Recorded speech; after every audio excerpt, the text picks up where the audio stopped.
Good morning, peeps. I've been looking forward to this game week since it was unveiled when game week 99 went live. And we've got an amazing kind of plethora of Division 4 entries. I'm going to run you through basically everything that I'm deploying this week. By the time the video goes out, you might have a little bit of time to, I don't know, to maybe take something from this and apply it to your own. Maybe not, but game week 100, it's the biggest I've seen. And we're hoping to do a clean sweep across all the Division 4s. So I'm going to walk you through my entries. Like I said, you'll be able to see the stuff that's in my collection, how I kind of divide it up and deploy it. We did pretty well with prizes. I'll touch on all my prizes that I have deployed in these entries. I don't think I've used them all, but I've used a fair amount of them. And as always, guys, links are in the description below. Go get all your free stuff to join on yourself. Comments in the description below. Comments down below, any thoughts and opinions, questions, that kind of thing. So we're going to just go top to bottom. So we'll start with the Global All-Star D4. Okay, so this is your kind of bread and butter. Has to be the first division you're entering because it's the least restrictions on it in terms of what cards you can enter. And that points threshold to the top 30% is pretty much the lowest you're going to get across the platform. So you have to be getting a Division 4 Global out there no matter what your collection. And just to give you a good example, the actual lineup I've put into this is quite akin to a starter tournament, a starter entry, you know. So I've got my Common Lopez, they're away to Verona. I've then got my boy Chancellor Mbemba, who was my free card for clicking on a link and buying 5 rares and getting one for free. I've then got my boy Itaro Isaka, Isaka. Had a big score the other week there. We're hoping he can replicate that. He's made our captain. Lucas Ilario is a prize that we won as well from a tournament last week. And then our another common, Cristiano Ronaldo at home to Sampdoria. So between those 5 cards, we just hope they get a score of 1950 or above. And, we're happy days. And Lario, we hope he starts, and Bemba should start, and the rest of them are pretty much certain to play as well. Lovely. The Global D3, so we're going up a level from there, okay? This would normally be a kind of really solid D4 entry. But there's only 209 entrants into the D3, so we're basically looking for a top 10% finish, which I believe we can do with the team we've got. So we went with Schubert, who probably won't play. Very unlikely. Probably Ralph Farman, that plays for Schalke against Bayern. We then got Mark McKenzie, another free card that we won from a tournament. Solid young American centre-back. We've got Ferran Torres. This lineup is a bit, it could pay off amazingly, or it could flop on its face. That's why I've kind of put them all together and put them in a decent tournament. Ferran Torres might not start, might not play. Weston McKennie might not start, might not play. And Fabio Silva might not start, might not play. But if all 3 of them did start, along with Mark McKenzie, then that team could put in a healthy score for us. So we'll see how that pans out. Bit of a gamble, that one. I'm putting all my kind of safety eggs into the D4s, and as you can see with that D3, putting any of those players into that D4 doesn't really strengthen it as such because there are gambles for starting. We've then got the Global Under-23s D4. Now again, highly recommend if you have the Under-23s capable of going into this. Again, the points threshold for your Tier 3 rare is very low, and there's only 339 entrants. So to get into the top percentages of these types of things is not too unachievable. This is one of the strongest lineups we've put out. So we've got Kosai Tani. Now, I was a wee bit worried. He didn't play the last game. He's 19. He looks to be first choice goalkeeper for Sean and Belmare.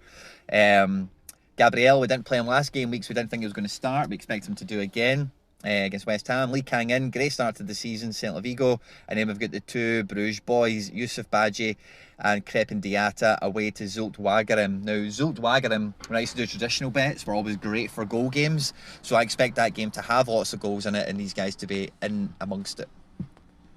Now, every division has a power. I'm just going to go back to that for a second. Every division has a power cap. So you can see there on the Under-23 Global, it's X42. Pretty much all the D4s are X42. And as you can see, this lineup I've put in is a smidgen under that. It's pretty much as strong a lineup, power-wise, on their card rating as I possibly can manage. So I'm hoping that can snag as a top end prize out of that. Champion Europe is your top 5 leagues, or your PB leagues from Football Index World. So we've only got 275 entrants. The point threshold to get into the top 30% is slightly higher because you expect these guys to be a higher caliber player and to do well. Again, another very strong lineup. The power cap is X42. We're at X40.6. Alban Lafont, Gianluca Mancini, Bruno Guimaraes, 3 very solid starting players. Memphis Depay is a bit of a gamble, I suppose, and Leon Bailly.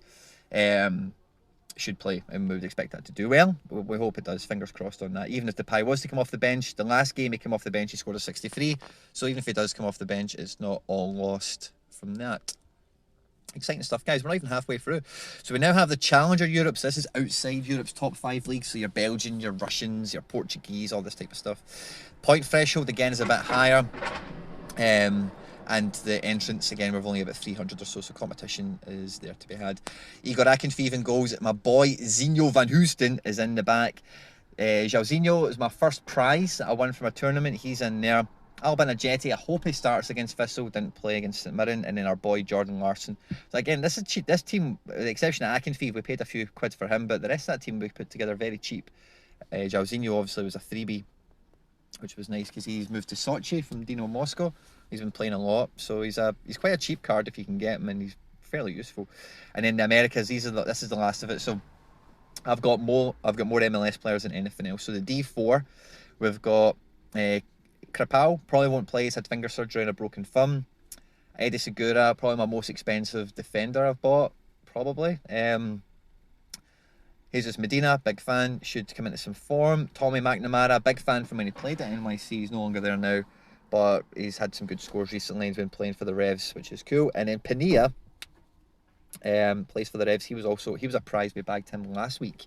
So again, we're getting a lot of use out of the free cards that we've been winning and managing to deploy them to try and make us even more wins, you know, try and get us even more free cards, which is cool. The America D3 is one that I'm very hopeful for. Depending on, you know, whether some of these guys play or not. Sisniga is a rotational goalkeeper. He looks to be playing the last couple of games, so I'm hoping that continues against the Sounders. Andy Gutman, if he starts, he scores well.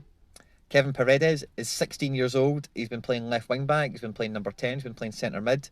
DC at home to Toronto. I would expect DC to be tight and organised. I expect this guy to score well. Lewis Morgan is on great form now for Miami. They're away to Atlanta.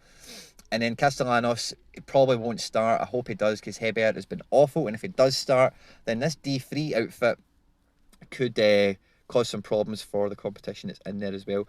Now, the thing with D3s and upwards, you will be competing against cards that are super rare.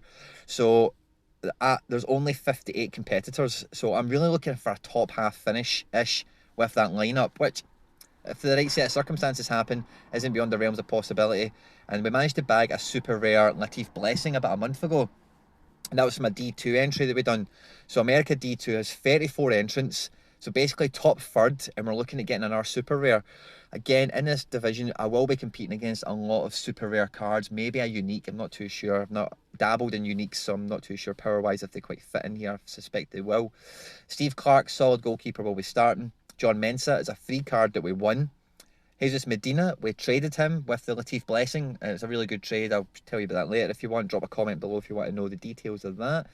But again, against the Revs, I'm expecting Medina to play and to be influential. So I'm hoping he gets a score higher than any of those numbers you see there on the board. Johnny Russell's an ever-present for me. And this is a wee bit of a wild card, Javier Hernandez. So out of the other 30 entrants, I don't think any of them will have a Chicharito in there.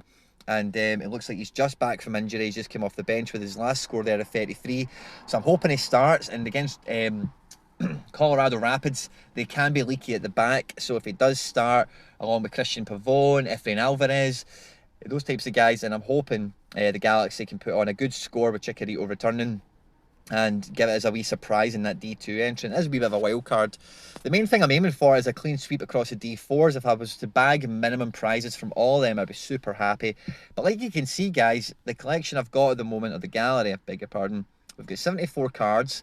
And I'm just going to go with lowest price so we can see how many free cards I've got. So I've got 1, 2, 3, 4, 5, 6, 7, 8.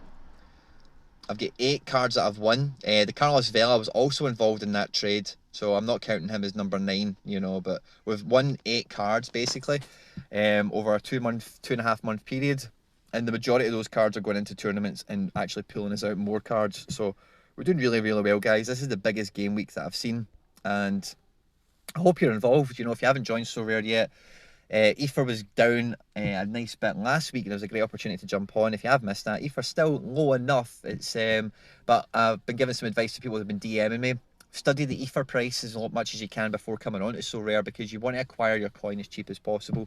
So when you're doing these entries into tournaments, you've got as much power as possible.